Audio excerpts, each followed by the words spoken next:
न्यायालयीन प्रक्रियेत अडथळा होत असल्यास सरसकट शब्द काढून आरक्षण द्या, मनोज जरांगेंची मागणी. तर सरकारकडून केवळ वेळकाढूपणा सुरू असल्याचा जरांगेंचा आरोप.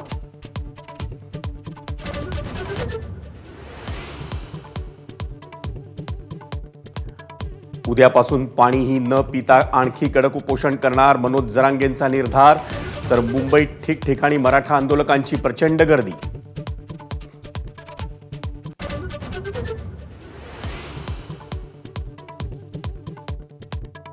मराठा उपसमितीच्या बैठकीला राज्याचे महाधिवक्ता उपस्थित. हैदराबाद आणि सातारा गॅझेटियर संदर्भात बैठकीत चर्चा. बैठकीतील मुद्दे मुख्यमंत्री फडणवीसांना सांगणार राधाकृष्ण विखे पाटलांची माहिती.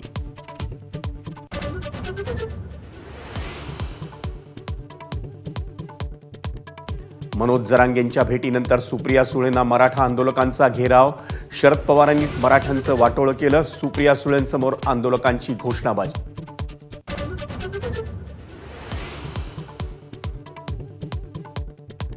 भारत आणि चीननं मित्र होणं हाच चांगला पर्याय. पंतप्रधान नरेंद्र मोदींचं वक्तव्य.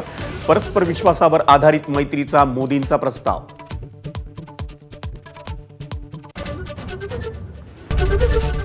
एबीपी माझा, उघडा डोळे बघा नीट.